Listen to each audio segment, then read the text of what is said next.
제7장. 비판을 받지 아니하려거든 비판하지 말라. 너희가 비판하는 그 비판으로 너희가 비판을 받을 것이요 너희가 헤아리는 그 헤아림으로 너희가 헤아림을 받을 것이니라.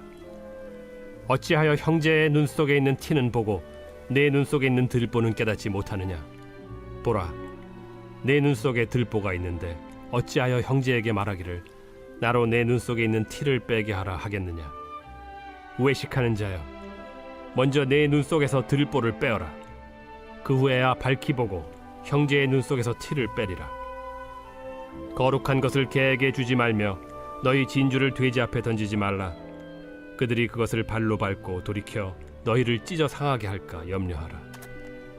구하라, 그리하면 너희에게 주실 것이요 찾으라, 그리하면 찾아낼 것이요 문을 두드리라, 그리하면 너희에게 열릴 것이니 구하는 이마다 받을 것이요 찾는 이는 찾아낼 것이요 두드리는 이에게는 열릴 것이니라.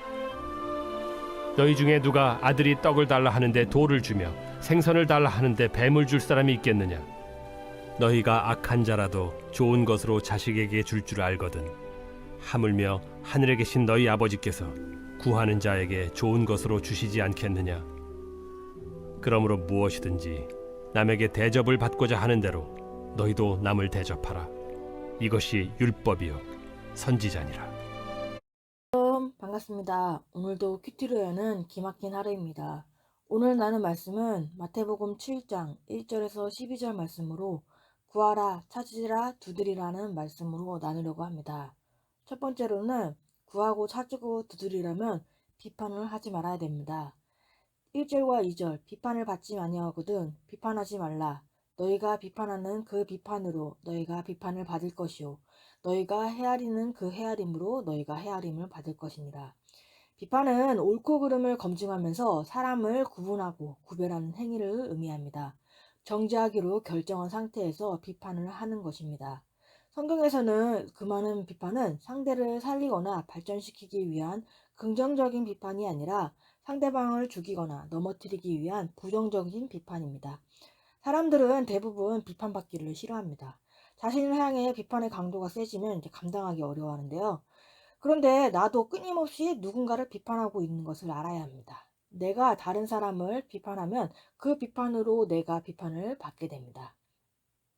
남이 하는 비판하는 것은 그래도 견디지만은 가장 아픈 것은 내 가족, 배우자, 부모, 자녀가 비판하는 것은 가장 힘들고 아픕니다. 마태복음 10장 36절 사람의 원수가 자기 집안 식구라는 말이 있는데요. 주님은 원수가 자기 집안 식구라고 했습니다. 집안 식구를 이해하고 비난하지 않거나 비난받는 게 힘든 것 같습니다. 그렇지만 상대를 헤아릴수록 그 헤아림으로 나도 헤아림을 받게 될 것입니다. 그래서 내가 상대방을 향한 비판을 멈추는 것은 주님께 받은 제사함의 은혜를 기억하며 내 죄를 보고 회개할 때 가능합니다. 찰스 스윈돌이라는 목사님은 은혜의 각성이라는 책에서 비판하지 말아야 할 7가지 이유를 말을 하였는데요. 첫 번째로는 우리는 모든 사실을 다 알지 못한다. 두 번째, 우리는 그 동기를 다 이해할 수 없다. 세 번째, 완전히 객관적으로 사고할 수 없다. 네 번째, 상황을 완전히 알지 못한다. 다섯 번째, 보지 못한 부분들이 있다. 여섯 번째, 우리는 편견이 있으며 시야가 흐려질 수 있다. 일곱 번째는 우리 자신은 불완전하며 일관성이 없다. C.S. 루이스는 자신이 가르치던 옥스퍼드 대학원생 학생이 일관성 없는 태도를 가졌던 일화를 말을 하는데요. 그 학생은 이제 저명한 정치인에 대해서 매우 비판적인 시각을 갖고 있었습니다. 어떤 파티에서 그 정치인이 자신을 사람들 앞에서 칭찬을 하자 그 다음부터는 그 정치인에 대해서 우호적인 시각으로 바뀌었다는 것입니다. 이렇게 불완전하며 일관성이 없는 것이 그 사람만의 문제는 아닐 것입니다. 우리 모두의 이렇게 문제인데요. 누군가를 섣불리 판단하고 비판한다는 것을 자제해야 되지 않을까요? 습관적으로 계속 해왔던 비판을 당장 그만해야 합니다. 집에서, 직장에서, 교회에서도 서로를 비판하는 것을 그만해야 합니다. 3절과 5절에는 티와 들보에 대한 이야기가 나오는데요. 티는 가시이고 들보는 통나무입니다. 들보를 뺀 후에 밝게 보인다고 합니다. 내 들보를 보지 않으면서 형제의 티를 뺄 자격은 없습니다. 내 뒤의 들보를 먼저 빼는 것, 형제의 티를 뺄 수 있는 자격 조건인 것입니다. 밝게 본다는 것은 관심을 가지도록 똑똑히 보는 것으로 관심과 사랑을 가지고 보는 것입니다. 자신을 바로 보고 나서 형제의 눈 속에 티를 빼는 것이 사랑의 충고입니다. 거룩하신 하나님께서 우리 자신들을 본다면 우리 모두는 티끌이 아니라 들보를 가진 사람들입니다.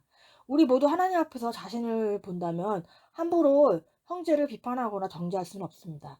내가 하나님의 은혜로 사는 자로서 다른 사람도 그러하다는 것을 인정해야 합니다. 내가 하나님의 용서와 사랑으로 사는 자라면 다른 사람도 그러하던 것을 인정해야 합니다. 너와 내가 서로 인간의 관점이 아닌 하나님의 관점에서 본다면 우리는 비판이 아니라 서로 용서하고 이해하고 사랑해야 할 자들인 것을 깨달아야 합니다. 말씀에 비추어서 나 자신을 먼저 살피고 돌아보는 것이 우리들의 구별된 삶입니다. 적용 질문으로는 나는 상대방의 어떤 모습에 비판이 나오나요? 상대방의 티를 지적하기 전에 고백해야 할 내 눈에 들보 같은 죄는 무엇입니까? 두 번째로는 구하면 주실 것입니다. 7절과 8절 구하라 그리하면 너에게 주실 것이요 찾으라 그리하면 찾아낼 것이요 문을 두드리라 그리하면 너에게 열릴 것이니 구하는 이마다 받을 것이요 찾는 이는 찾아낼 것이요 두드리는 이에게는 열릴 것이니라. 예수님은 구하고 찾고 두드리라는 명령을 하십니다. 구하는 것은 내가 아무것도 할 수 없다는 자기 부족의 인식에서부터 시작됩니다. 찾는 것은 하나님을 사모하고 갈망함으로 스스로 노력하는 것입니다. 두드리는 것은 소리나게 여러 번 치라는 것인데 힘든 내 식구들을 보면 천천히 기도가 안 되기 때문에 다급하게 소리치면서 기도할 수밖에 없습니다. 그래서 힘든 지체를 다급하게 소리치면서 기도하는 것이 두드리라는 것입니다. 우리는 이렇게 구하고 찾고 두드리면서 기도하고 있습니까? 구하고 찾고 두드리라는 명령어는 모두 현재 시제로 지속적으로 반복해야 하는 기도를 말합니다. 영혼 구원이 우리의 삶의 목적이 될 때는 인내하면서 지속적으로 구하고 찾고 두드려야 됩니다. 하나님께서는 선지자 예레미야에게 예레미야서 2장 13절 너희가 진심으로 나를 찾고 찾으면 나를 만나리라고 말씀하셨습니다. 하나님을 만나기 위해선 주님 앞에 엎드려서 기도해야 합니다. 한두 번 기도하다가 중간 중단하는 것이 아니라 응답받을 때까지 계속해야 한다는 것입니다. 그러나 기도에 관한 예수님의 강점은 우리의 자세에 있다보다는 삼중적인 응답인 너희에게 주실 것이요 너희가 찾으려 낼 것이요 너희에게 열릴 것이란 약속에 나타나 있는 것처럼 우리의 기도에는 반드시 응답하시는 하나님의 신실하심과 은혜로우심이 있습니다. 때때론 하나님께서는 우리의 기도에 즉시 응답하지 않습니다. 그러나 만일 우리가 기도를 통해 계속 하나님을 신뢰한다면 우리는 받을 것이요 찾을 것이요 열릴 것이라는 예수님은 약속하셨습니다. 그러나 우리들은 예수님의 말씀을 백지수표로 여겨서는 안 됩니다. 기도는 우리가 원하는 것을 무엇이든지 얻을 수 있는 마술적인 방법이 아닙니다. 예수님께서 이미 약속에 대한 것은 몇 가지 조건을 말씀하셨는데요. 그분을 쫓는 자들은 다른 사람에게 긍휼과 용서를 베풀어야 하고 주목을 끌기 위해 기도하는 것을 피해야 하고 기꺼이 인내하면서 기도해야 한다는 것입니다. 우리의 간청은 하나님의 뜻과 조화가 되어야지 우리의 갈망보다 먼저 그분의 뜻을 알아야 하는 것입니다. 성경에서는 끈질기게 구해서 얻어내는 성도의 모습을 만날 수 있습니다. 누가복음 11장 떡 세 덩이를 빌리러 밤중에 찾아온 친구의 이야기가 있고 마태복음 15장에는 개들도 주인의 상에서 떨어진 부스러기를 먹지 않느냐고 간구했던 가나안 여인의 이야기가 있습니다. 하지만 악한 것이나 하나님이 기뻐하지 않는 것을 끈질기게 구하는 것은 성공이 아닌 패망으로 가는 길입니다. 하나님이 원하시는 것을 끈질기게 구해야 하기에 하나님 뜻을 먼저 분별하도록 구해야 합니다. 우리는 구원을 위해서 영혼 구원을 위해서 끈질기게 하나님께 구하고 찾고 두드리며 기도하는 사람들이 되어야 합니다. 적용 질문은 내가 인내하면서 지속적으로 구하고 찾고 두드리는 것은 무엇입니까? 우리 집안의 구원의 문이 열리기 위해 끈질기게 묵상과 기도로 하나님의 마음을 두드립니까? 세 번째로는 좋은 것으로 주시는 주님입니다. 11절 너희가 악할지라도 좋은 것으로 자식에게 줄 줄 알거든 하물며 하늘에 계신 너희 아버지께서 구하는 자에게 좋은 것으로 주시지 않겠느냐. 예수님은 예화를 들어 성도의 기도와 하나님의 응답의 관계를 가르쳐 주십니다.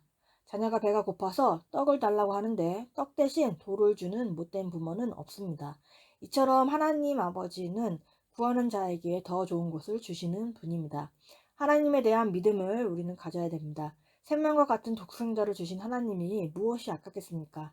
하나님의 선하심을 믿고 어머니가 차려주신 밥상을 의심하지 않는 것처럼 주님을 믿어야 합니다. 누가복음 11장 13절 너희가 악할지라도 좋은 것을 자식에게 줄 줄 알거든 하물며 너희 하늘 아버지께서 구하는 자에게 성령을 주시지 않겠느냐 하시니라. 하나님이 그분이 자녀에게 주시는 좋은 것은 다양하지만 그 중에서 가장 좋은 성령의 선물을 우리에게 주십니다. 12절 말씀에 그러므로 무엇이든지 남에게 대접을 받고자 하는 자는 하는 대로 너희도 남을 대접하라. 이것이 율법이요 선지자니라. 남을 대접하라고 하셨습니다. 자식에게 대접받는 부모가 되려면 내가 받고 싶은 그 대접을 다른 사람을 섬기고 전도하고 양육하면서 해야 합니다. 그리고 자식에 대해서는 믿음으로 바라보고 기다리면 됩니다. 예수님의 산상수훈에 등장하는 이 구절은 성경의 황금률이라고 말을 합니다. 기독교 윤리의 핵심이자 인간의 관계에 대한 성경의 가르침이 금과 옥조로 누가복음 6장 31절에도 거의 같은 내용이 담겨 있습니다.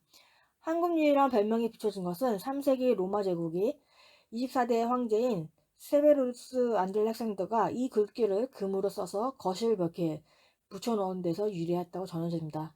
우리는 모두 대접을 받는 것을 좋아하지만 누가 먼저 할 것인가가 문제입니다. 자신중심 때문에 그렇고 손해볼까 봐 망설이기도 합니다. 그러면서 남이 먼저 하기를 우리는 기다립니다. 그래서 상황이 변화되지 않습니다. 내가 먼저 행하는 것부터 시작해야 합니다. 말씀이 들린 내가 적용하고 섬기는 것입니다. 적용 질문으로는 다른 사람들에게 어떤 대우를 받기 원하십니까? 내가 받기 원하는 만큼 지체를 대하고 있습니까? 1월 14일 보석상자입니다. 고난을 겪으면서 말씀을 듣고 함께 나누며 삶으로 예수님을 알아갈 때 구원이 풍성해집니다. 어떠한 환경이든 우리를 부르신 예수님을 아는 것이 중요합니다. 기도하겠습니다. 하나님 아버지 오늘도 말씀을 허락해 주심에 감사합니다. 비판하지 말라고 하지만 아직도 가족을 향한 정죄와 비난이 있음을 회개합니다. 하나님 아버지 저희 가족을 불쌍히 여겨 주십시고 저희 가족이 말씀이 들리고 내 죄를 보고 깨닫는 가족이 되게 하여 주옵소서. 하나님 아버지 우리가 비난하고 싶고 정죄하고 싶은 마음이 있는데 그러기 전에 내 속의 들보를 먼저 보고 깨닫고 회개하기 원합니다. 하나님의 뜻이 무엇인지 분별하면서 기도하기 원합니다. 구하라 찾으라 두드리라는 말씀에 따라 가족 구원을 위해 끈질기게 기도하기 원합니다. 하나님께서는 구하실 때 좋은 것을 주실 것을 믿고 성령의 선물을 모두 받는 우리가 되게 하여 주시옵소서. 오늘도 주님의 말씀으로 하루를 살게 하여 주십시고 주님의 은혜가 임하기 원합니다. 예수 그리스도의 이름으로 기도합니다. 아멘.